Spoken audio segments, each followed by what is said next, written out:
할렐루야. 식사 맛있게들 하셨습니까? 우리 같이 함께 찬양하고 또 수예배로 하나님께 드리도록 하겠습니다. 찬송가 9장입니다. 찬송가 9장 하늘에 가득 찬 영광의 하나님 함께 찬양합니다.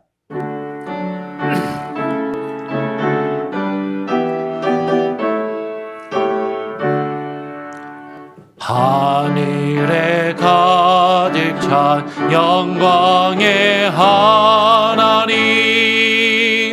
온 땅에 충만한 존귀하신 하나님, 생명과 빛으로 지혜와 권능으로 언제나 우리를 지키시는 하나님,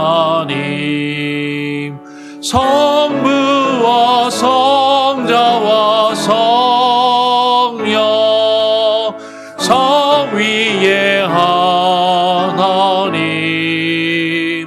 우리 예배를 받아주시옵소서.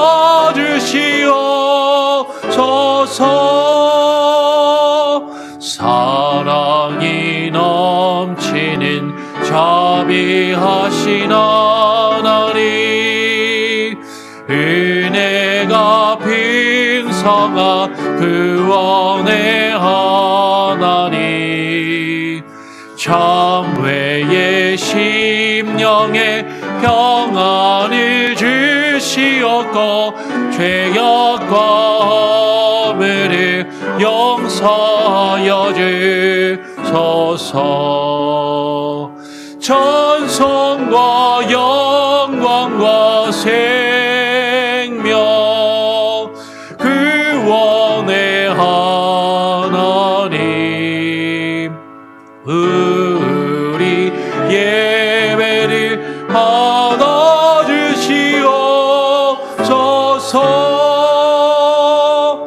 연약한 심령을 굳게 세워주시고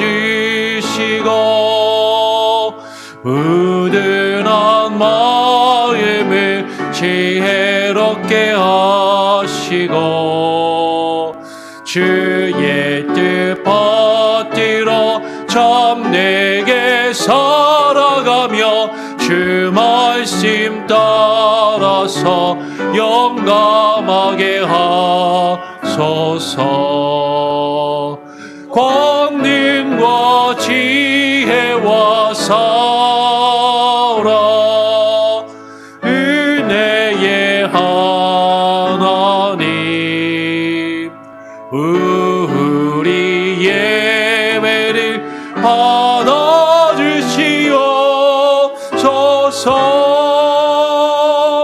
주 앞에 나올 때 우리 마음 기쁘고 그 말씀 힘되어 새 희망이 솟는다.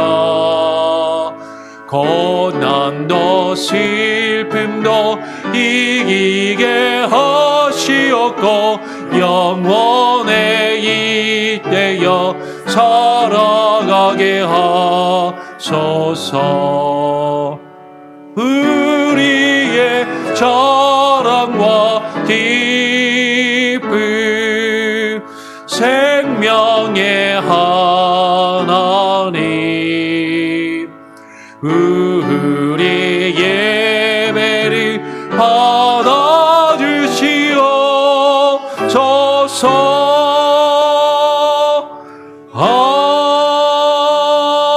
아멘.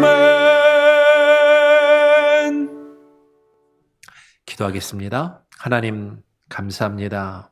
오늘 또 수요일 저녁을 우리에게 허락하여 주셔서 하나님 피곤하고 지친 몸과 마음을 이끌고 또 주님 앞에 나와 주의 말씀과 하나님의 뜻을 또 묵상하며 새로운 쉼과 하나님 새로운 충전을 얻기를 원합니다.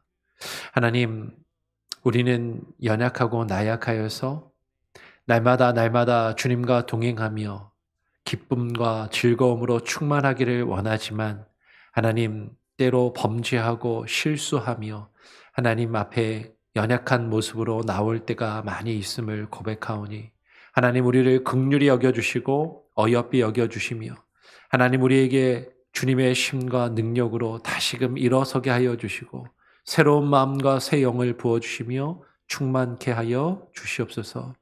오늘 이 시간 또 사도신경의 내용을 통하여 우리가 믿고 고백하는 말을 하나님 함께 나누기를 원합니다. 특별히 성령 하나님에 대하여 성령님의 역사에 대하여 우리가 함께 나누기를 소원하오니 오늘 이 시간 주의 영으로 부어주시고 성령님 좌정하여 주시며 주의 말씀을 우리에게 밝히 비추어 주셔서 하나님의 말씀과 그 뜻을 성령의 능력으로 깨달아 알며 분별할 수 있는 귀한 은혜를 허락하여 주시옵소서. 감사 찬양 영광 주님께 올려드리오며 거룩하신 예수 그리스도의 이름으로 기도합니다. 아멘. 사도신경으로 우리의 신앙을 같이 또 하나님과 사람 앞에 고백하며 또 수요예배를 시작하도록 하겠습니다. 전능하사 천지를 만드신 하나님 아버지를 내가 믿사오며 그 외아들 우리 주 예수 그리스도를 믿사오니 이는 성령으로 잉태하사 동정녀 마리아에게 나시고 본디오 빌라도에게 고난을 받으사 십자가에 못 박혀 죽으시고 장사한 지 사흘 만에 죽은 자 가운데서 다시 살아나시며 하늘에 오르사 전능하신 하나님 우편에 앉아 계시다가 저리로서 산자와 죽은 자를 심판하러 오시리라. 성령을 믿사오며 거룩한 공예와 성도가 서로 교통하는 것과 죄를 사하여 주시는 것과 몸이 다시 사는 것과 영원히 사는 것을 믿사옵나이다. 아멘. 예, 오늘은 사도신경 강의 16번째로 우리가 무엇을 믿는가 함께 나누는 또 16번째 시간입니다. 그 중에서 우리가 좀 전에 사도신경을 함께 고백하였지만 그 뒷부분에 성령을 믿사오며 라는 그 내용을 우리가 같이 함께 나누기를 원합니다. 이미 예수님께서 성령으로 잉태하셔서 동정녀 마리아에게 나신다고 할 때 그 성령에 대해서 우리가 간략히 앞에서 나눈 적이 있지만 다시 한번 성령에 대해서 좀 더 집중하여서 우리가 그 성령 하나님의 사역이 무엇인지를 오늘 같이 한번 나누기를 원해요. 오늘 같이 말씀을 나누기 전에 사도행전 19장 1절로 7절의 말씀을 먼저 같이 읽고 그리고 시작할 수 있도록 하겠습니다. 사도행전 19장 1절로 7절의 말씀입니다. 같이 한번 교독해 보겠습니다. 아볼로가 고린도에 있을 때에 바울이 윗지방으로 다녀 에베소에 와서 어떤 제자들을 만나 이르되 너희가 믿을 때에 성령을 받았느냐? 이르되 아니라 우리는 성령이 계심도 듣지 못하였노라. 바울이 이르되 그러면 너희가 무슨 세례를 받았느냐? 대답하되 요한의 세례니이다. 바울이 이르되 요한이 회개의 세례를 베풀며 백성에게 말하되 내 뒤에 오시는 이를 믿으라 하였으니 이는 곧 예수라 하거늘 그들이 듣고 주 예수의 이름으로 세례를 받으니 바울이 그들에게 안수함에 성령이 그들에게 임하심으로 방언도 하고 예언도 하니 모두 12사람쯤 되니라. 여러분 그 베닌 목사님이 쓴 안녕하세요 성령님이라는 책이 있습니다. 영어 원래 제목은 Good Morning Holy Spirit이라는 책이거든요. 이 책이 1992년에 우리말로 번역이 돼서 한국에 들어왔습니다.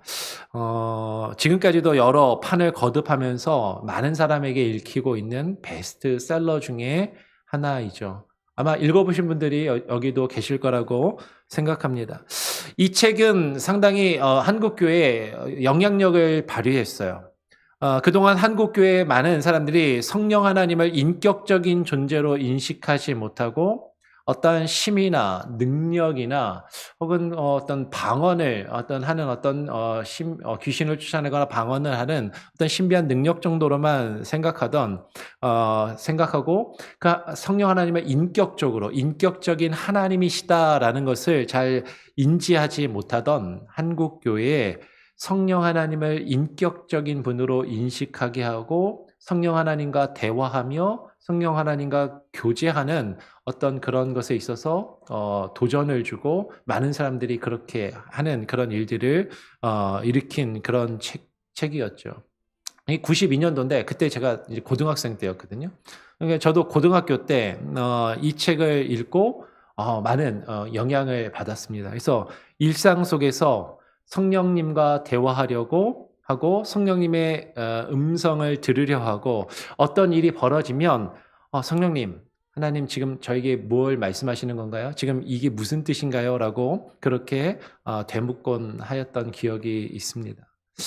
그러니까 이 책의 내용을 보면 이제 그런 거예요. 이 베이니 목사님이 자신의 어떤 자서전적인 내용으로 자신이 성령을 인격적으로 경험하면서 성령 하나님과 대화하였던 어떤 그 에피소드들을 막 소개를 하거든요.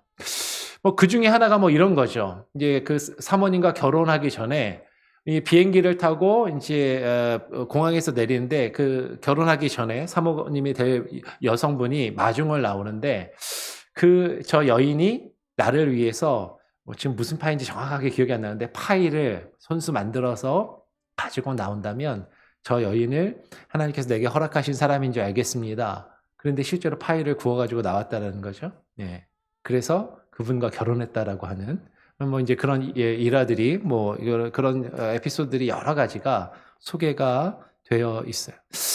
그러면서 사실 한국에서 이 책의 영향 때문인지 이 젊은 청년들 중에 뭐 그런 사람들이 있는 거죠. 기도하다가 하나님이 말씀하셨다고 하면서 되게 마음에 들고 이쁘고 참한 자매가 있으면 하나님이 당신을 내게 허락하신 사람이라고 말씀하셨다고. 그러면서 이렇게 이야기를 하는 거죠.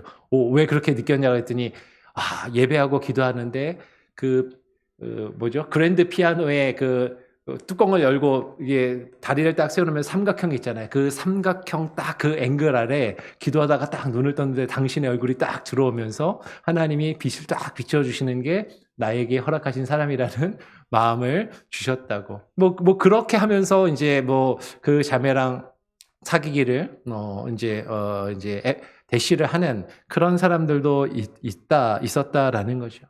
근데 참 재밌는 것은 하나님이 내게 말씀하셨고 하나님이 내게 주신 사람이라고 해서 만나고 결혼을 하는데 또 얼마 지나지 않아서 몇 해가 지나지 않아서 그 사람하고 또 헤어지는 것이 하나님의 뜻이라고 이야기하는 그런 모습들을 보게 되더라라는 것이죠. 무엇이 하나님의 뜻이고 무엇이 하나님께 말씀하는 것인가? 물론 성령 하나님은 인격적인 하나님이시기 때문에 그분과 대화하는 것은 가능해요. 실제로 그분과 대화하는 것이 우리의 신앙에 있어서 상당한 유익이 됩니다. 여러분 혹시 그런 경험이 없으시면 한번 시도해 보세요. 다니시다가도 하나님과 대화하는 거죠. 하나님 지금 저에게 뭐라고 말씀하시는 건가요? 지금 이런 일이 있었는데 하나님 어떻게 하면 좋을까요? 마치 기도하듯이. 근데 기도가 아니라 마치 내 옆에 그분이 계시는 것처럼. 아니 실제로 계시거든요. 내 옆에 계시는 그 하나님께 인격적으로 대화하듯이, 친구와 대화하듯이, 부모님과 대화하듯이 그렇게 대화하는 것이 가능하다라는 것이죠.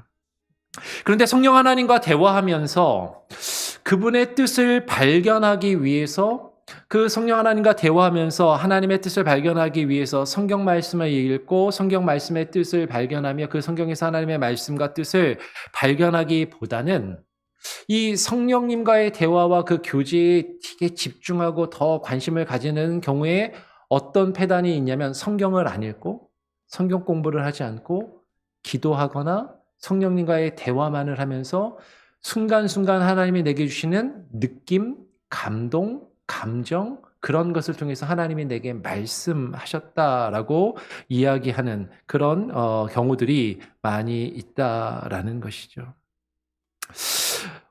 과연 성령 하나님을 믿고 그분과 대화한다라는 것이 어떤 것일까 하는 것이에요.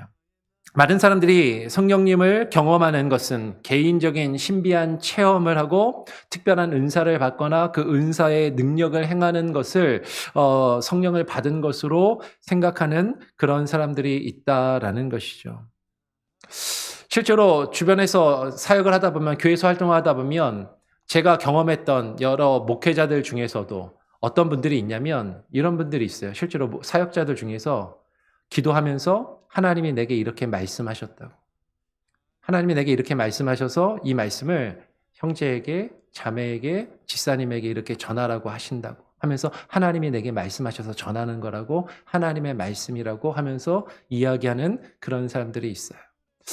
근데 많은 경우에 실제로 그렇게 하나님이 알려주시고 대화하실 수도 있는데 10중 8구는 대부분의 경우는 그런 표현을 통해서 내가 하나님과 직접 대화하는 사람이고 하나님이 내게 말씀하셔서 지금 내가 하는 이 말에 하나님이 주시는 권위가 있고 지금 당신은 나의 이 말에 따르고 순종해야 한다는 것을 주장하고 강요하는 그런 표현으로서 그런 수단으로서 그렇게 이야기하는 경우들이 많이 있더라라는 거죠. 물론 대놓고 그렇게 이야기하진 않아요. 근데 하나님이 말씀하셨다는데 하나님이 이 전도사님에게, 하나님이 이 목사님에게, 하나님이 이 사모님에게, 하나님이 이 권사님에게 이렇게 말씀하셨다고 하면서 하나님이 그분에게 말씀하셨다고 하고 그렇게 이야기를 하는데 그것을 사실 무시하기가 어렵다라는 것이죠. 그런데 아까 그 자매와 사귀기로 어떤 하나님이 마음을 주셨다라고 그런 얘기를 할 때 목사님, 저 자매를 저에게 하나님이 주신 것 같아요. 그렇게 하나님이 저에게 말씀하셨어요. 그렇게 찾아오는 형제에게 꼭 해줘야 하는 이야기가 있는 거죠. 아, 그러냐고. 축하한다고. 하나님이 너에게 저 자매를 주셨다라는 확신과 그 마음을 주셨다면 하나님께서 반드시 그 자매에게도 그와 똑같은 마음을 주실 거라고. 그거를 확인해 보라고. 근데 일방적으로 우리는 그런 마음을 가지고 그렇게 생각할 때가 있는 것이죠.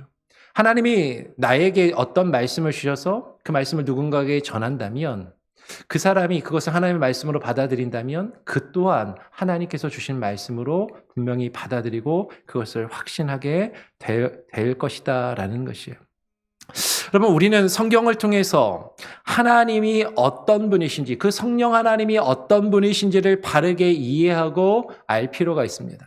성령님이 분명히 살아계시고 인격적인 분이시기 때문에 우리 각 사람 한 사람 한 사람에게 다가오셔서 우리 한 사람 한 사람의 필요와 우리 한 사람의 상처를 어루만져 주시고 우리에게 속삭이시고 우리에게 대화하실 수 있어요. 저도 실제로 그런 경험을 했거든요. 제가 주님을 인격적으로 경험하고 주님을 인격적으로 이제 영접한 어떤 그런 계기가 어떤 미세하게 주님이 나에게 말씀하시는 그 음성을 듣고 그 음성 앞에 주님과 대화하면서 주님을 다시 한번, 이전에 영접 기도를 했었는데 다시 한번 주님을 인격적으로 다시 한번 만나고 확인하는 그런 체험들이 있었어요. 그러니까 그걸 부인하는 게 아니에요. 실제로 그런 일이 있어요.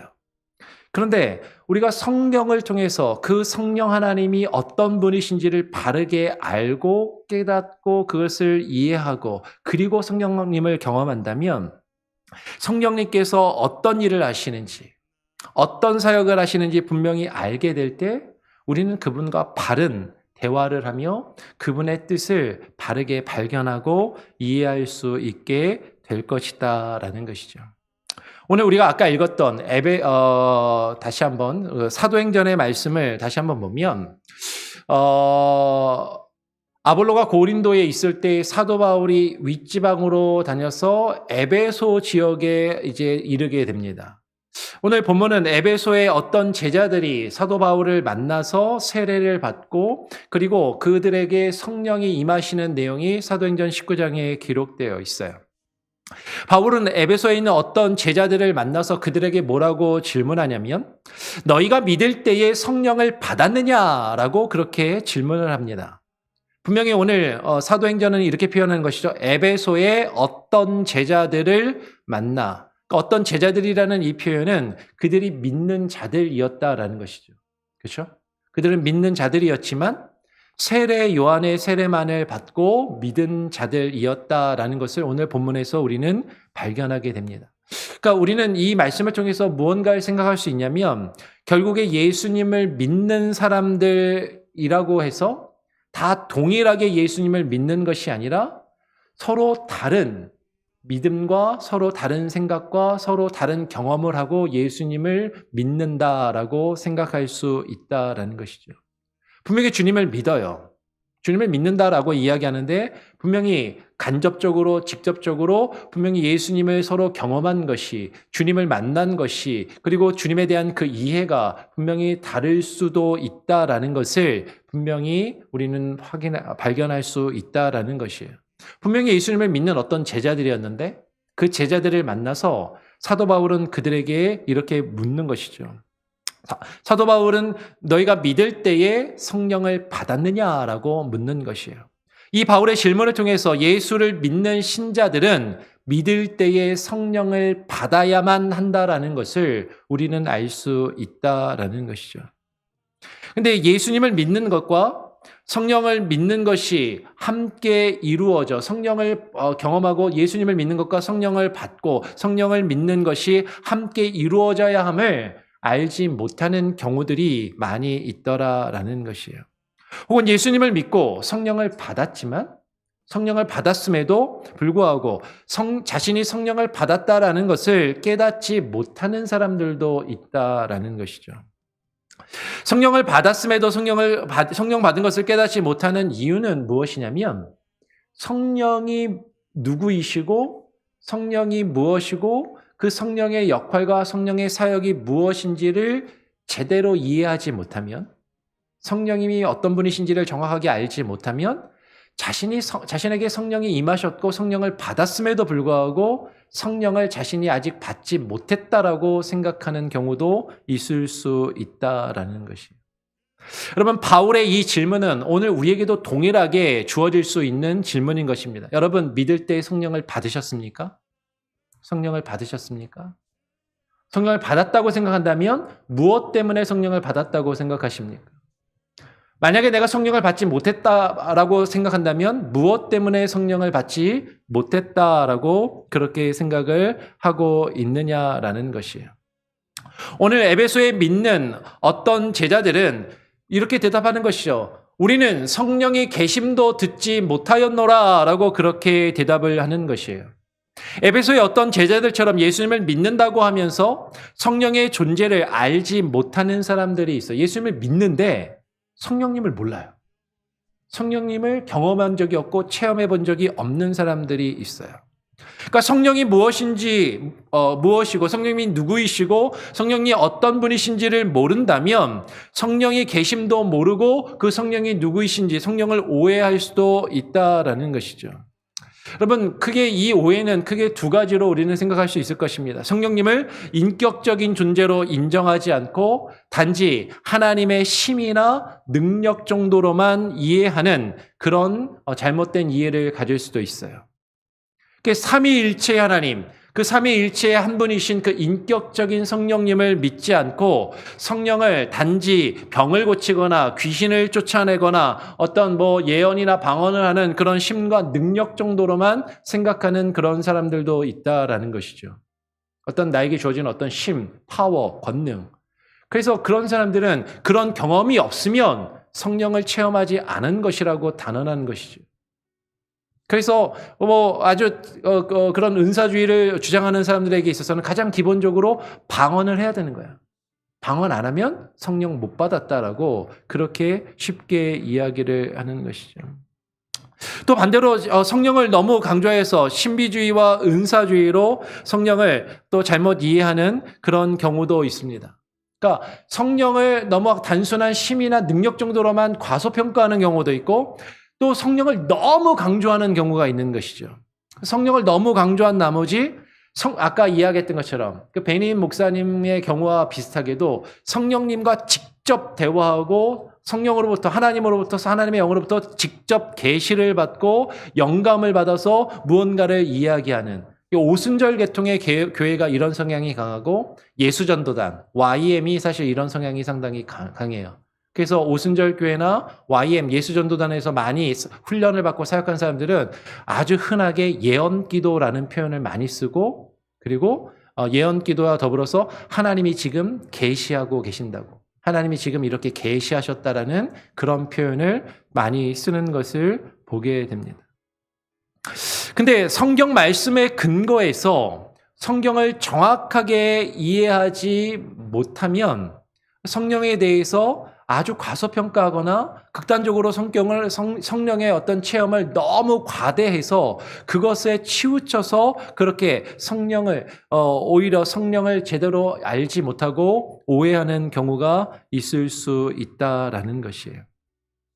오늘 바울은 성령을 알지 못한다라고 이야기하는 그들에게 안수하고 그들을 위해서 기도하니까 성령이 그들에게 임함으로 방언도 하고 예언도 하게 되었다라고 오늘 6절에 분명히 그렇게 이야기를 합니다. 그러니까 말씀에 지금 사도행전의 19장에서도 그런 내용이 있으니까 사도 바울이 안수를 하니까 성령이 임한 것을 보고서 성령을 받기 위해서는 안수를 받아야만 하고 안수를 해야 성령이 임한다라고 그렇게 생각하고 오해하고 강조하는 그런 경우들도 있더라라는 것이에요. 근데 오히려 성령은 예수 그리스도의 이름으로 세례를 받음으로 임하는 것임을 성경은 우리에게 증거하고 있고, 여러분 세례를 받음으로 성령이 우리에게 임한다라는 것을 성경을 통해서 우리는 발견할 수 있다는 안수 자체가 나보다 어떤 영적인 권위나 영적인 파워가 있는 누군가에게 영적인 힘이 있는 사람이 안수 기도를 해주면 그 사람의 영적인 권능이 나에게로 옮겨와서 나이가 뭔가를 할 수 있는 그런 것을 받는 것처럼 그렇게 오해하는 경우들이 있지만 그 안수 기도 그 자체보다 오히려 성경은 우리에게 세례의 능력을 더 강조하고 있고, 그리고 성령은 꼭 안수 기도를 받아야만 임하는 것은 아니다라는 거죠. 물론 안수 기도를 할 때 임할 수 있어요. 오늘 성경에 있는 것처럼. 또 성령이 또 안수 기도를 했을 때 그들에게 임하셨을 때 어떤 현상이 나타나냐면 그들이 방언도 하고 예언도 하게 된 것을 보고, 이것을 아까 이야기한 은사주의로 해석해서도 안 된다라는 것이죠.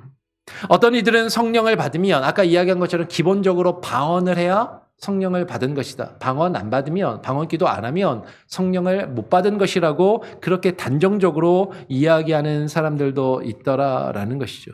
심지어는 여기서 극단적으로 더 나가면 뭐라고까지 얘기하는지 아세요?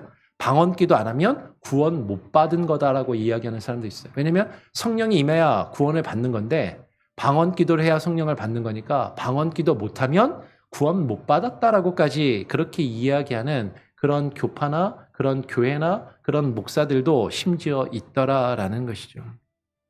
여러분, 방언과 예언은 단지 개인적이고 신비적인 체험이 아니라 성경을 잘 읽어보면 오늘 다 일일이 살펴볼 수는 없지만 그 방언과 예언의 목적은 하나님의 말씀을 증거하기 위한 은사라는 것을 우리는 기억해야 합니다. 이 부분에 대해서는 나중에 좀 더 기회가 있을 때 사도행전의 말씀을 가지고 좀 더 자세하게 나눌 수 있도록 하겠습니다. 그러면 많은 사람들이 방언과 예언의 은사를 받기를 원하고 소원하는데, 그죠? 방언 기도 받기를 간절히 원하시는 분들이 있어요. 예언 기도 하기를 원하시는 분들도 있어요.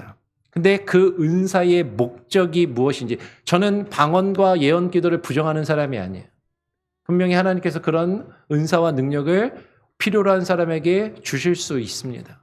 그런 은사와 능력이 분명히 있음을 저는 믿고 인정을 해요. 그런데 중요한 것은 그 은사가 주어지는 목적이 무엇인지를 우리는 분명히 알아야 한다라는 것이죠. 그 은사의 목적은요, 그 성령의 역할과 연결이 되는데 그 성령의 역할과 성령을 받은 사람들의 모습을 성경의 말씀을 통해서 발견하게 되면 그것은 말씀을 통해서, 여러분, 그 말씀을 깨닫게 하시고 말씀을 증거하게 하시고 그 말씀의 사역을 위해서 그 은사들이 주어진다라는 것을 우리는 발견하게 된다라는 것이에요. 그러면서 그 성령의 역할과 그 성령의 사역을 단순히 내가 기도할 때 이런 체험을 했어, 내가 이럴 때 기도할 때 이런 경험을 했어, 이런 신비한 체험과 환상을 보았어, 많은 이들이 그것을 이야기하고 간증을 하면서 성령에 대해서 설명하려 하지만, 여러분, 분명한 것은 우리가 성령에 대해서 이야기할 때 가장 기본은 한 사람 한 사람의 개개인의 특별한 체험이 아니라 어디서 우리가 찾아야 돼요? 성경 말씀에서 성령을 어떻게 증거하고 있는지 우리는 확인해야 되고, 그 성경에 비추어서 내가 경험한 그 체험이 맞는지 혹은 잘못된 것인지를 우리는 확인할 수 있어야 된다라는 것입니다. 그러면 먼저 구약에 나타난 성령에 대한 내용들을 먼저 한번 살펴보므로 성령님이 어떤 분이신지를 먼저 한번 살펴보기를 원합니다. 여러분, 구약 성경을 읽으면요. 지금 우리말로 특별히 예전 개역 한글 성경에는 성령이라는 단어는 표현은 나오지 않습니다. 그래서 어떤 이들은 성령은 신약에만 나오고 신약에만 임한 것이라고 그렇게 이야기하는 사람들이 있어요. 근데 구약 성경에서 성령을 가리켜 성령이라는 단어 자체는 잘 나오지 않지만 그 성령을 번역한 하나님의 영, 하나님의 신. 이 신은 이제 신, 그죠? 갓을 이야기하는 그 신입니다. 하나님의 신, 여호와의 신, 여호와의 영, 주의 신, 주의 영, 혹은 성령이라는 표현은 안 나오는데 성신이라는 표현이 구약 성경에, 예전 성경에 나오는 거죠. 그래서 여러분, 이 성령이라는 이 표현은 신약에서만, 우리말 성경에서는 발견되는데 신약 성경을 보면 신약 성경에서 성령이라고 번역된 표현들을 잘 살펴보면 분명히 이것이 구약에서도 발견된다라는 것을 우리가 알 수 있다라는 것이죠. 그러니까 우리말 신약 성경에서 글자 그대로 성령이라고 번역된 단어는 헬라어로 보면 푸뉴마 하기온이라는 단어예요. 푸뉴마 하기온.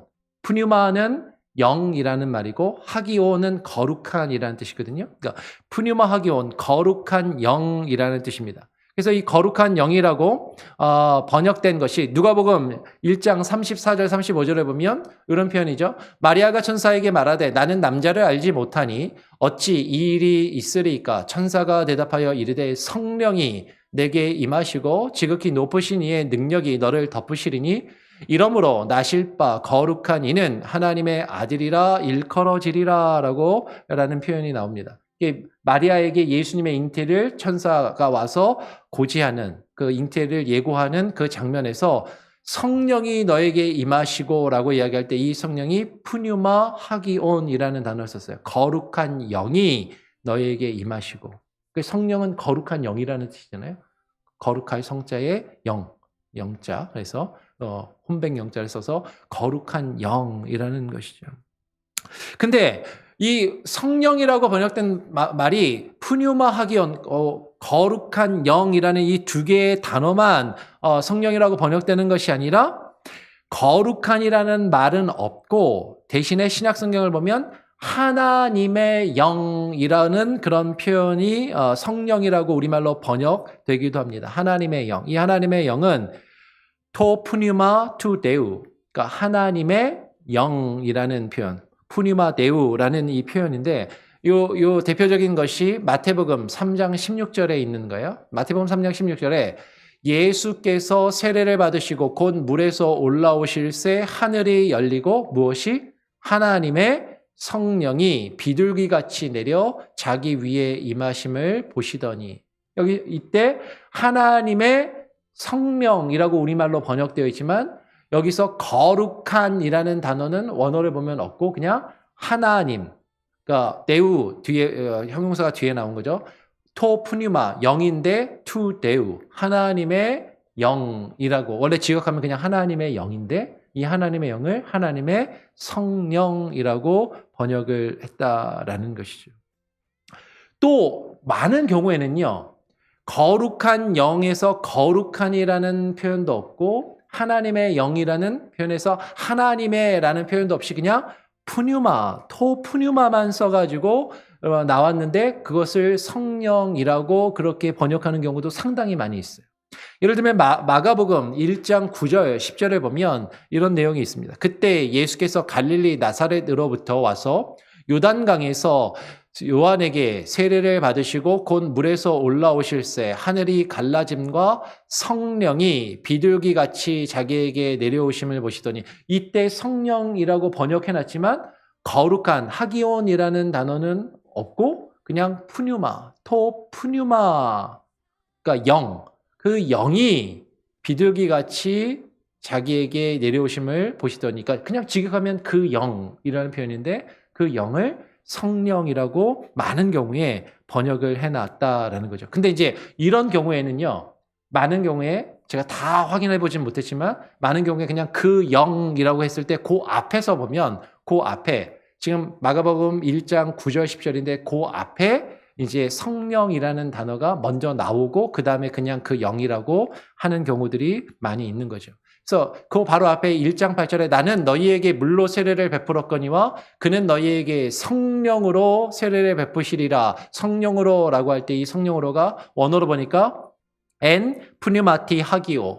그 거룩한 영 안에서 그 거룩한 영으로 세례를 베푸시리라 할 때 푸뉴마 하기오. 하기온이라는 단어가 거룩한이라는 표현이 1장 8절에서 먼저 나왔고 그 거룩한 영, 그 성령이라는 표현이 먼저 나온 다음에 그 뒤에 나올 때는 거룩한이라는 표현은 빠지고 그냥 그 영, the spirit이라고만 되어 있지만 그 the spirit이 성령이라고 그렇게 번역되는 경우가 많이 있더라라는 거죠.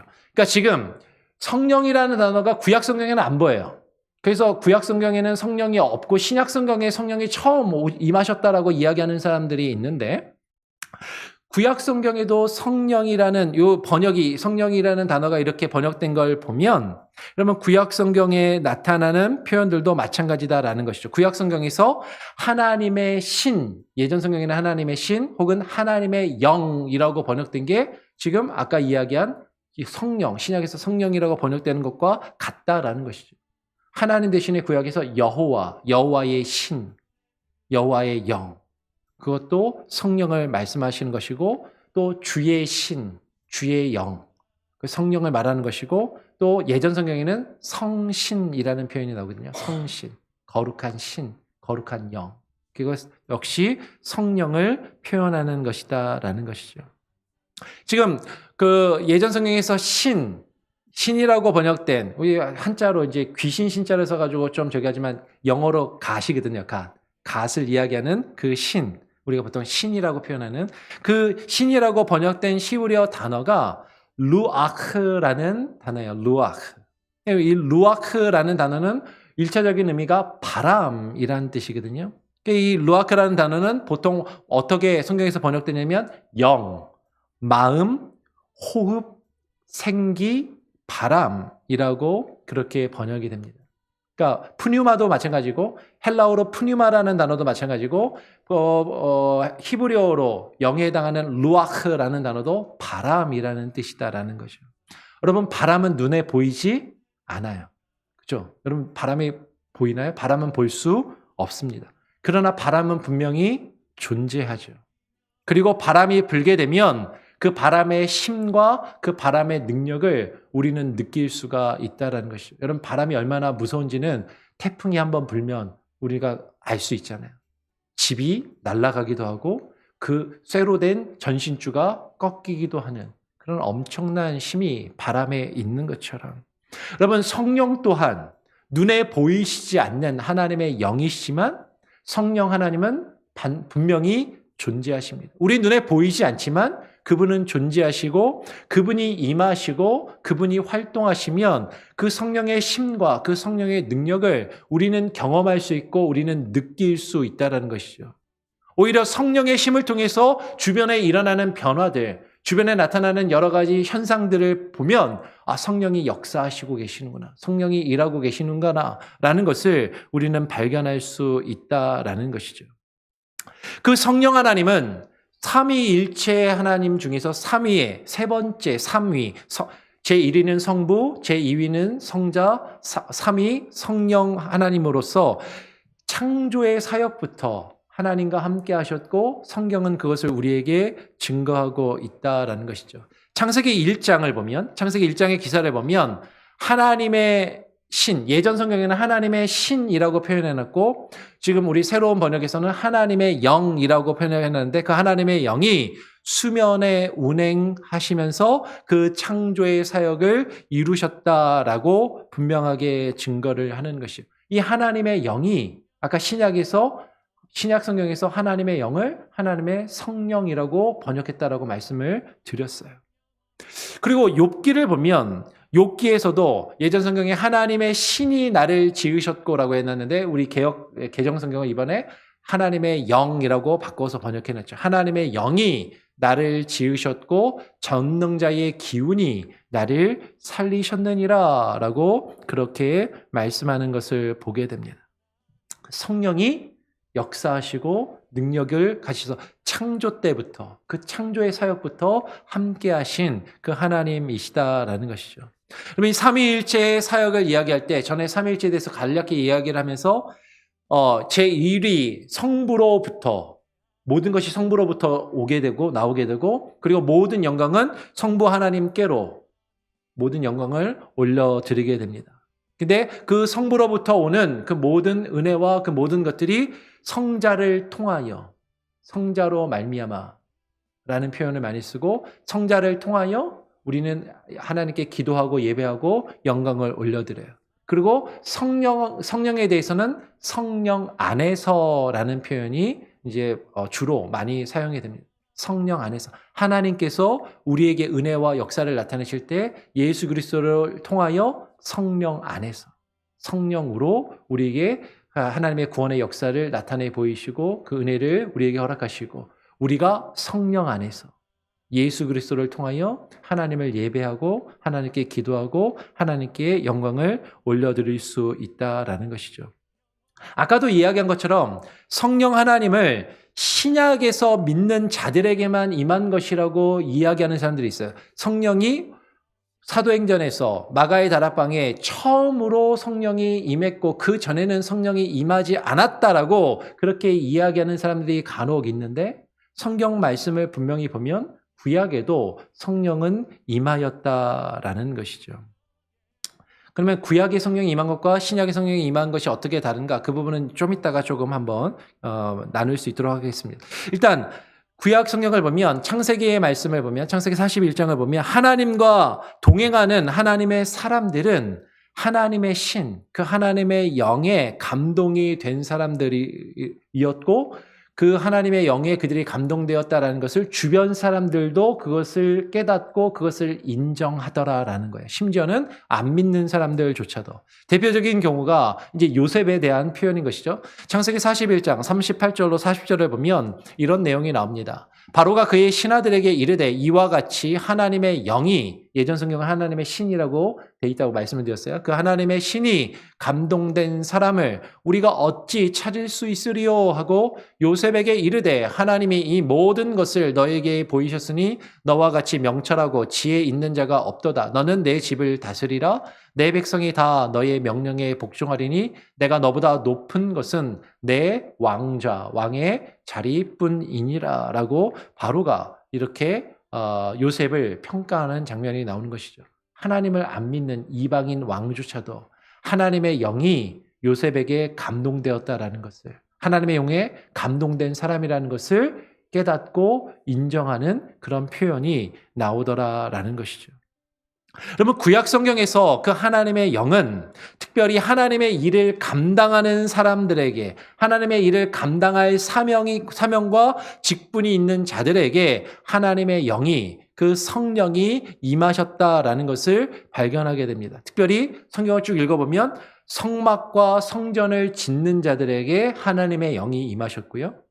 그리고 제사장들에게 하나님의 영이 임했고 사사들에게 하나님의 영이 임했고 왕들에게 하나님의 영이 임했고 선지자들에게 여호와의 신 하나님의 영이 임했다라는 표현이 구약 성경 곳곳에 나와요. 시간 때문에 다 찾아서 읽지는 않겠습니다. 대표적으로 사사기 6장 34절을 보면 이런 표현이 나오는 거죠.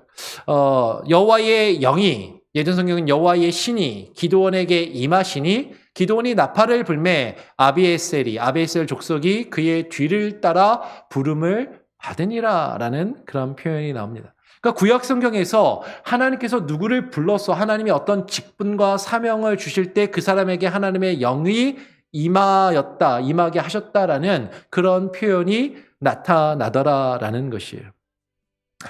그 여호와 하나님의 신이 하나님의 영이 임한 사람들이 감당했던 그 일은 구약 성경을 잘 보아도 주님의 뜻과 주의 말씀을 깨달아서 그것을 증거하며 그 하나님이 뜻하신 그 일을 행하는 것이 그들의 사명과 직분이었다라는 것이죠. 그래서 사무엘하 23장 1절, 2절을 보면 다윗이 이렇게 이야기를 합니다. 제가 1절을 읽으면 2절을 같이 한번 읽어보겠습니다. 사무엘하 23장 1절을 제가 읽고 2절은 같이 읽겠습니다. 이는 다윗의 마지막 말이라. 이새의 아들 다윗이 말하며 높이 세워진 자, 야곱의 하나님께로부터 기름 부음 받은 자, 이스라엘의 노래 잘하는 자가 말하노라. 2절, 여호와의 영이 나를 통하여 말씀하시며 그의 말씀이 내 혀에 있도다. 다윗이 지금 이야기하는 거예요. 다윗은 왕입니다. 왕으로 기름 부음을 받고 하나님의 영이 그에게 임했어요. 여호와의 영이 나를 통하여 무엇을 하신다고요? 말씀하시며 그 말씀이 내 혀에 있도다라고 지금 왕으로 기름 부음을 받은 다윗이 그렇게 고백을 하는 것이죠. 왕만 그런 것이 아니라 제사장도 마찬가지입니다. 역대하 24장 20절을 보니까 이런 표현이 있어요. 이에 하나님의 영이 제사장 여호야다의 아들 스가랴를 감동시키심에 그가 백성 앞에 높이 서서 그들에게 이르되 하나님이 이같이 말씀하시기를 너희가 어찌하여 여호와의 명령을 거역하여 스스로 형통하지 못하게 하느냐 하였나니 너희가 여호와를 버렸으므로 여호와께서도 너희를 버리셨느니라 하나. 하나님의 영이 제사장 여호와의 아들 스가랴를 감동시키십니다. 하나님의 영이 임하셔서 그를 감동시키니까 그가 백성 앞에서 높이 서서 그들에게 무엇을 하는 거예요? 하나님의 말씀을 선포하는 것이죠. 제사장의 사역도 하나님의 영이 임하셔서 그 하나님의 말씀을 행하며 그 말씀으로 백성들을 가르치며 이끄는 그 사역을 감당했다라는 것이에요. 에스겔 11장 5절도 마찬가지입니다. 에스겔 11장 5절도 같이 한번 읽어보겠습니다. 시작. 여호와의 영이 내게 임하여 이르시되 너는 말하기를 여호와의 말씀에 이스라엘 족속아 너희가 이렇게 말하였도다. 너희 마음에서 일어나는 것을 내가 다 아노라. 여호와의 영이 내가 누구예요? 지금 에스겔에게 임하여서 그 에스겔에게 여호와의 영이 임하셔서 에스겔에게 이렇게 이야기하시는 거죠. 너는 말하기를 여호와의 말씀에 이러이러하다라고 백성에게 가서 이스라엘 족속에게 증거하라라고 하나님이 그 영을 부어주셨다라는 것이죠. 구약의 기름 부음을 받은 직분, 그 기름 부음을 받은 직분 왕과 제사장, 선지자 그 모두에게 성령이 임하셨고 그 성령에 임하시고 기름 부음을 받은 그들의 직분은 여호와 하나님의 말씀을 받아 그 말씀을 증거하거나 그 말씀의 뜻대로 주님의 일을 행하는 그 일을 감당했던 자들이 기름 부음을 받은 자들이었고 왕과 제사장과 선지자의 사명을 감당했던 그런 이들이다라는 거예요. 구약에도 분명히 이렇게 성령이 임하였습니다. 그런데 구약의 성령은 아까도 이야기한 것처럼 누구에게만 임하는 거예요? 왕이나 제사장이나 선지자나 성전을 세우는 자나 특별한 하나님께서 어떤 직분과 역할을 부어주신 사람, 그 특별한 사람에게만 그 성령이 제한적으로 그리고 일시적으로 임하였지만 신약에 오게 되면 그것이 달라지는 것이죠. 신약에 오게 되면 그 성령이 요엘서의 예언과 같이 아비나 노인이나 남자나 여자나 종이나 구별할 것 없이 모든 이에게 그 성령이 구약에는 왕이나 제사장이나 선지자 같은 특별한 사명과 직분을 받은 사람들만이 그 성령이 임하였지만 신약에 오게 되면 그 영이 예수 그리스도를 믿고 구원받은 모든 이에게 그 성령이 임하고 그 성령으로 구원받은 그 모든 이들이 예수 그리스도 안에서 그 직분들을 감당할 수 있게 하시더라라는 것이. 신약으로 가서 한번 보겠습니다. 신약을 통해서 우리는 이 성령 하나님의 사역을 좀 더 구체적으로 확인하고 발견할 수 있게 돼요. 우리가 지난번에 예수님이 성령으로 잉태되셨다는 것을 먼저 살펴보았던 것처럼 성령님의 사역은 예수 그리스도의 사역과 아주 밀접하게 연관이 되어 있는 것이죠. 그래서 지난번에도 살펴보았지만 마태복음 1장 18절을 보면 예수 그리스도의 나심은 이러하니라. 그의 어머니 마리아가 요셉과 약혼하고 동거하기 전에 성령으로 잉태된 것이 나타났더니 그러면 예수님이 이 세상에 성육신하여 오신 것도 성령의 사역이고 성령의 능력으로 그것이 이루어진 일이다라는 것이에요. 성령으로 예수님께서 성육신하셨고, 그리고 성령으로 성육신하신 예수님께서 이 땅에서 공생의 사역을 시작하실 때 세례 요한에게 나아가셔서 세례를 받으십니다. 그때 세례 요한에게 세례를 받으실 때 하늘이 열리고 하늘로부터 성령이 비둘기같이 임하였다라고 증거하는 것을 우리는 발견하게 되죠. 근데 그것이 이사야서에 이미 예언이 되어 있더라라는 것이에요. 이사야서 11장 1절로 2절 말씀을 보면 이렇게 이야기합니다. 이새의 줄기에서 한 싹이 나며 그 뿌리에서 한 가지가 나서 결실할 것이요 그 위에 여호와의 영, 여호와의 신, 곧 지혜와 총명의 영이요 모략과 재능의 영이요 지식과 여호와를 경외하는 영이 강림하시리니. 이 예언의 말씀처럼 세례 요한에게 나아가 예수께서 세례를 받으실 때 성령이 비둘기같이 그 위에 강림하신 그것을 성경은 기록하고 있는 것이죠. 그리고 성령이 비둘기같이 예수님에게 임하신 다음에 예수님의 사역의 전반에 걸쳐서 성령의 인도하심과 성령의 능력으로 수많은 이적을 행하시고 수많은 능력을 행하시고 무엇보다도 하나님의 말씀과 천국의 복음을 증거하신 것을 성경이 우리에게 증거하는 것이죠. 세례를 받으시고 가장 먼저 예수님이 하신 게 뭐예요? 마태복음 4장 1절을 보면 그때 예수께서 성령에 이끌리어 마귀에게 시험을 받으러 광야로 나아가시게 됩니다. 그리고 그 성령의 능력으로 수많은 기적과 능력을 행하시는 것이죠. 마태복음 12장 28절을 보면 그러나 내가 하나님의 성령을 힘입어 귀신을 쫓아내는 것이면 하나님의 나라가 이미 너희에게 임하였느니라. 성령을 힘입어서 귀신을 쫓아내고 병자들을 고치며 수많은 기적과 능력을 행하셨습니다. 예수님의 이런 사역을 대변하는 것이 예수님이 공생애를 시작하시면서 이제 회당에 들어가셔서 읽으셨던 이사야의 말씀에 사실 잘 기록되어 있는 것이죠. 우리 한번 누가복음 4장 18절 19절 이사야서 말씀을 인용하고 있는 말씀인데 같이 한번 한 목소리로 함께 읽어보기를 원합니다. 시작. 주의 성령이 내게 임하셨으니 이는 가난한 자에게 복음을 전하게 하시려고 내게 기름을 부으시고 나를 보내사 포로된 자에게 자유를 눈먼 자에게 다시 보게 함을 전파하며 눌린 자를 자유롭게 하고 주의 은혜의 해를 전파하게 하려 하심이라 하였더라. 주의 성령이 내게 임하셨으니 주의 성령이 예수 그리스도에게 임하셨는데 그 이유와 목적이 뭐라고요? 이는 주의 복음을 전하게 하시려고 주의 그 은혜의 해를 전파하게 하려 하십니다. 주의 말씀을 증거하며 그것을 전거하도록 그 주의 성령이 예수 그리스도에게 임하셨다라고 이야기를 하는 것이죠. 그러니까 예수 그리스도의 성육신, 예수 그리스도의 탄생으로부터 예수 그리스도의 공생애의 사역과 십자가의 죽으심과 부활에 이르기까지 우리가 성경을 다 일일이 찾아보지 않지만 그 모든 것이 성령의 능력으로 성령 안에서 그 모든 일이 이루어졌음을 우리는 성경에서 발견할 수 있게 되더라라는 거예요. 근데 그 예수 그리스도께서 성령으로 행하신 그 사역들을 예수님께서 십자가에 죽으시고 부활하신 다음에 제자들에게 명령하십니다. 예수님이 하신 그 사역을 제자들이 이어서 받아서 그 일을 이루도록 명하시더라라는 것이죠. 부활하신 예수님께서 제자들에게 성령을 약속하시고 성령을 보내어 주겠다고 약속하시면서 제자들에게 명령하시는 거예요. 나의 증인이 되라라는 것이죠. 사도행전 1장 8절 같이 한번 읽어봅니다. 시작. 오직 성령이 너희에게 임하시면 너희가 권능을 받고 예루살렘과 온 유대와 사마리아와 땅끝까지 이르러 내 증인이 되리라 하시니라.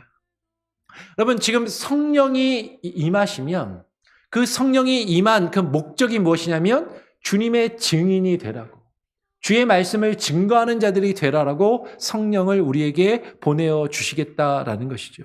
여러분 우리의 사명은 아버지와 아들과 성령의 이름으로 세례를 주고 주의 말씀을 가르치며 그것을 지키게 하는 것이에요. 마태복음 28장 19절 20절에서 예수님께서 분명히 이것을 명령하신 것이죠. 그러므로 너희는 가서 모든 민족을 예전 성경은 모든 족속을 제자로 삼아 아버지와 아들과 성령의 이름으로 세례를 베풀고 성령의 이름으로 세례를 베풀고 내가 너희에게 분부한 모든 것을 어떻게 해라? 가르쳐 지키게 하라. 볼지어다 내가 세상 끝날까지 너희와 항상 함께 있으리라 하시니라. 여러분, 이것은 주님의 명령인 것이죠. 그러면서 성령을 약속하셨고 오직 성령이 너희에게 임하시면 그 일을 너희가 감당하라라고 말씀하시더라라는 거예요. 예수님의 이 약속대로 오순절 마가의 다락방에 성령이 임하셨습니다. 그리고 그 성령을 받은 제자들은 성령의 말하게 하심을 따라 바깥에 나아가서 방언을 말하며 그 말씀을 증거하는 것이죠. 사도행전 2장 4절을 잘 보세요. 그들이 다 성령의 충만함을 받고 성령이 말하게 하심을 따라 다른 언어들로 말하기를 시작하니라. 여러분, 여기서 다른 언어들이라는 것은 오순절에 각국에서 모여온 사람들이 자신들이 사는 곳의 각각의 나라의 언어로 그들이 증거하는 복음을 들을 수 있게 하셨다라는 것이. 여러분, 이것이 사실 방언의 가장 1차적인 목적인 것이죠. 방언은요, 여러분, 방언기도 좋은 겁니다. 중요합니다. 근데 방언의 1차적인 목적은요, 단순히 나 혼자 오래 기도하고 내가 은밀한 기도를 할 때 내 옆 사람이 들으면 좀 민망하니까 나 아무도 알아들을 수 없는 그냥 하나님만 들으실 수 있는 그런 기도를 하는 것, 그것 자체가 1차적인 목적이 결코 아니에요. 방언이 주어진 가장 기본적인 목적은 하나님의 말씀을 증거하기 위한 것이다라는 것이죠. 방언과 예언의 은사는 궁극적으로 하나님의 말씀을 증거하며 전파하기 위한 것이 그 목적인데 그 목적을 이루지 않는다면, 그 목적을 나타내지 않는다면 여러분, 그 은사는 결코 합당하게 쓰이고 있는 것이 아니다라는 것이죠. 어쩌면 그 은사는 잘못된 은사를 우리가 가지고 누리고 있는 것일 수 있다라는 것이에요. 여러분, 성령의 궁극적인 그 사역은 하나님의 말씀을 깨닫게 하시고 그 말씀을 증거하게 하시는 것입니다.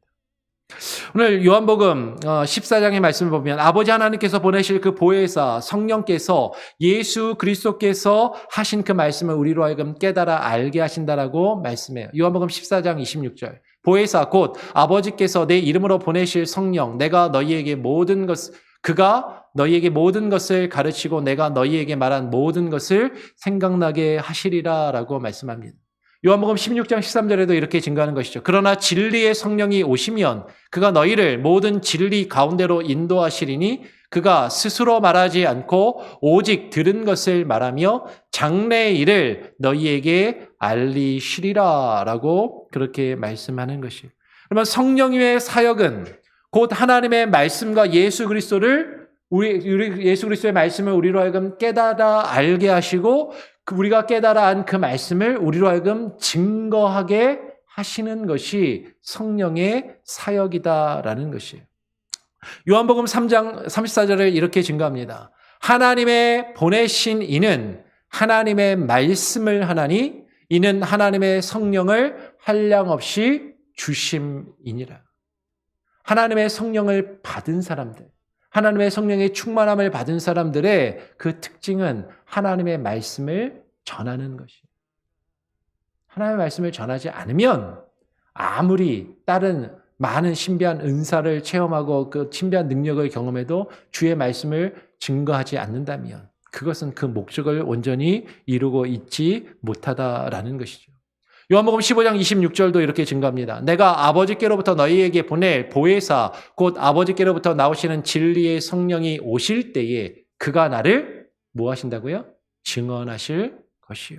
진리의 성령이 오시면, 진리의 성령이 우리에게 임하면 우리는 말씀을 깨닫고 그 말씀을 알아 그 말씀을 증거하며 절하는 그 모습이 나타나야 한다라는 것이죠.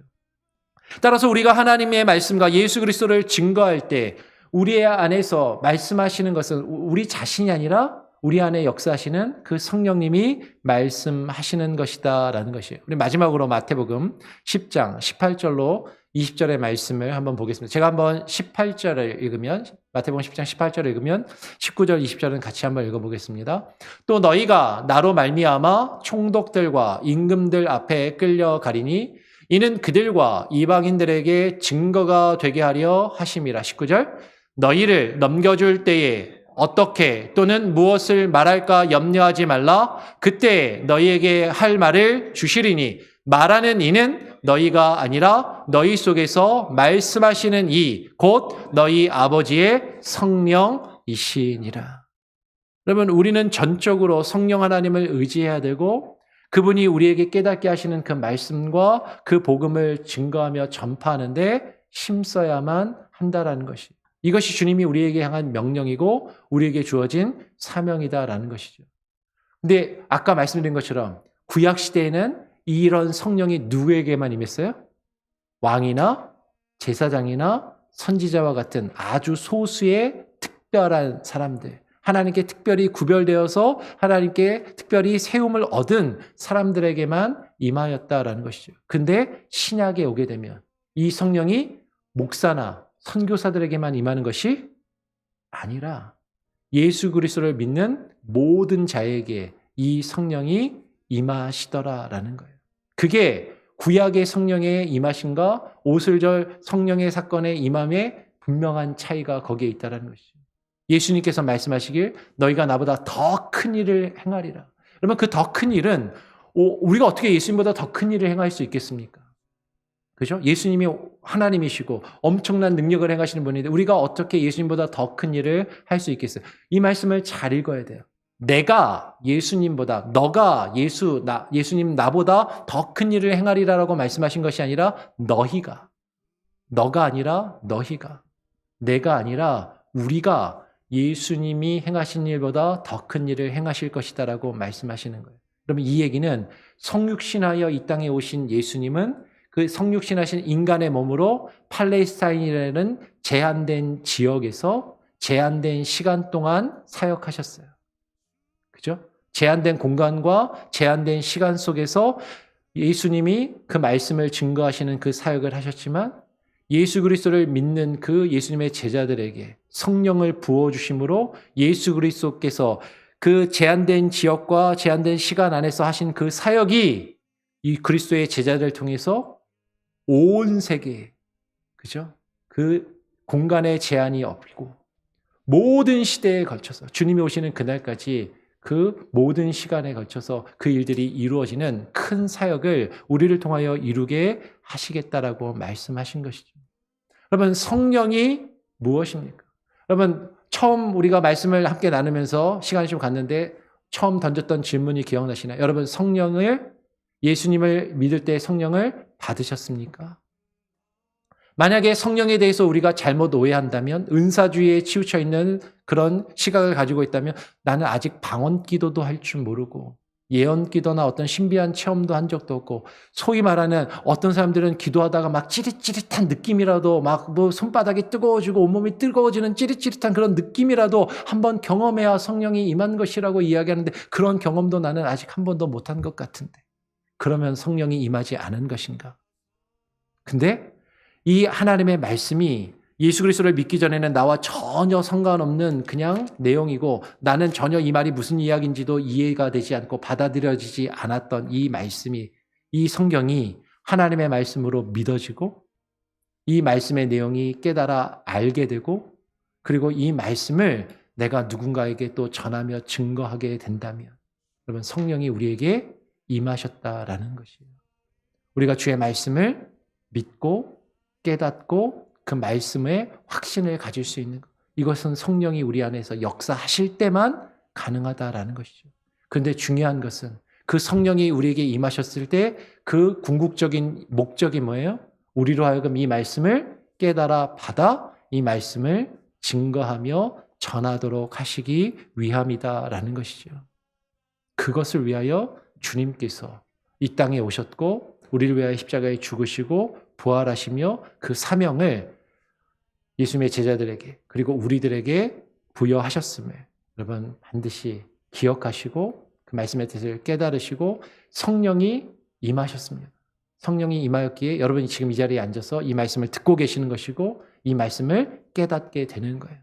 그리고 그 성령이 임하셨다면 그 깨달은 말씀을 나아가 또 증거하실 수 있는, 전하고 가르치실 수 있는, 저와 여러분이 될 수 있기를 간절히 소원하고 축원합니다. 아멘. 예, 같이 한번 찬양하고 제가 기도하고 또 마치도록 하겠습니다. 함께 찬양하죠. 강물같이 흐르는 기쁨. 함께 찬양해 보겠습니다. 찬송가 182장입니다.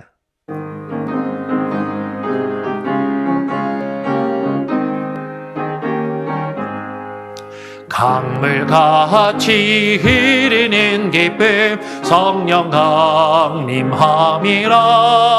정결한 마음 영원하도록 주의 거처 되겠네. 주님 주시는 참된 평화가 내 맘속에 넘치네. 주의 말씀에 거센 풍랑도 잠잠하게 되도다. 나의 생명 소생케 됨은 성령 임하심이라. 모든 의심 슬픔 사라져 주의 평강 넘치네. 주님 주시는 참된 평화가 내 맘속에 넘치네. 주의 말씀에 거센 풍랑도 잠잠하게 되도다. 하늘에서 담비 내리고 햇빛 찬란함같이 우리 마음에 성령이 임하니 주님 보내심이라. 주님 주시는 참된 평화가 내 맘속에 넘치네. 주의 말씀에 거센 풍랑도 잠잠하게 되도다. 생명신에 흘러서 마른 광야 적시니 의의 열매 무르익어서 주스를 기다리네. 주님 주시는 참된 평화가 내 맘속에 넘치네. 주의 말씀에 거센 풍랑도 잠잠하게 되도다. 놀라우신 주의 은혜로 그의 얼굴 뵙겠네. 평화로운 안식처에서 영원토록 쉬겠네. 주님 주시는 참된 평화가 내 맘속에 넘치네. 주의 말씀에 거센 풍랑도 잠잠하게 되도다. 제가 한번 기도하고요, 또 사도신경으로 마치도록 하겠습니다.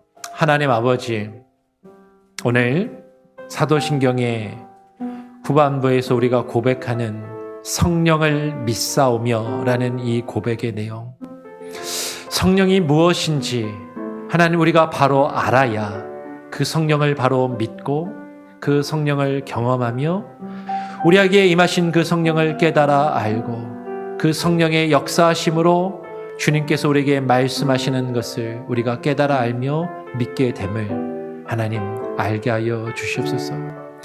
아버지 하나님, 성령을 바로 알게 하시고 그 성령 하나님을 날마다 경험하며 체험케 하여 주시되, 하나님 단순히 신비한 능력이나 하나님 신비한 은사주의에 신비주의에 빠져서 성령님을 잘못 하나님 우리가 생각하지 않게 하시고, 성령이 우리에게 말씀하시는, 우리로 깨닫게 하여 주시는 예수 그리스도의 말씀과 하나님의 말씀을 통하여 주님 성령께서 우리에게 말씀하시도록 하나님 우리의 마음을 열게 하시고, 우리에게 그 말씀을 깨달아 분별하게 하시는 성령의 역사하심 앞에 무릎 꿇게 하여 주시고, 그 깨달은 말씀을 나아가 증거하게 하시는 그 성령의 역사 앞에 하나님 우리가 순종하여 주의 복음을 증거하며 주의 말씀을 증거하며 가르치며 하나님 그 일들을 이루어가는 귀한 은혜가 우리에게 있게 하여 주시옵소서. 아버지 하나님, 우리의 믿음의 고백이 하나님 그저 껍데기 고백이 바로 끝나지 않게 하여 주시고, 하나님, 우리의 믿음의 고백에 진실한 마음과 그 의미가 담겨 하나님, 우리가 온 마음으로 하나님 앞에 우리의 신앙을 고백하며 주의 뜻으로 하나님 우리의 삶 가운데 이루어갈 수 있게 하여 주시옵소서. 하나님, 매일매일의 삶 가운데 주의 말씀에 의지하며 그 말씀을 우리에게 깨닫게 하시며 그 말씀을 행하며 그 말씀을 증거케 하시는 성령의 붙들림 받아 살아갈 수 있는 귀하고 복된 우리의 인생이 되게 하시고, 하나님 우리의 가정이 되게 하시고 우리의 자녀들이 되게 하여 주시고, 하나님 우리 교회의 사역이 되게 하여 주시옵소서. 하나님, 교회 사역 가운데 기름 부어 주시며 하나님 주일학교의 사역 가운데 함께 하시고, 또 중고등부 수련회를 준비하고 있사오니 하나님 아버지, 주의 성령이 우리의 자녀들에게 임하여 그들이 하나님의 말씀을 듣고 깨달으며 주의 말씀 앞에 엎드려 변화되는 놀라운 성령의 역사와 능력을 하나님 체험케 하여 주시옵소서. 모든 것을 주님께 맡겨드립니다. 오늘 하루의 삶도 주님 앞에 하나님 감사하며, 돌아가는 걸음도, 돌아가는 운전대도 주님 함께 붙잡아 주시고 지켜주시고, 또 내일 새벽 하나님 또 주일에 다시 모여 하나님 예배할 때 하나님 감사함과 기쁨으로 다시금 나오게 하여 주시옵소서. 감사 찬양 영광 주님께 올려드리오며 예수 그리스도의 이름으로 기도합니다. 아멘. 전능하사 천지를 만드신 하나님 아버지를 내가 믿사오며 그 외아들 우리 주 예수 그리스도를 믿사오니, 이는 성령으로 잉태하사 동정녀 마리아에게 나시고 본디오 빌라도에게 고난을 받으사 십자가에 못 박혀 죽으시고 장사한 지 사흘 만에 죽은 자 가운데서 다시 살아나시며 하늘에 오르사 전능하신 하나님 우편에 앉아 계시다가 저리로서 산자와 죽은 자를 심판하러 오시리라. 성령을 믿사오며 거룩한 공예와 성도가 서로 교통하는 것과 죄를 사하여 주시는 것과 몸이 다시 사는 것과 영원히 사는 것을 믿사옵나이다. 아멘.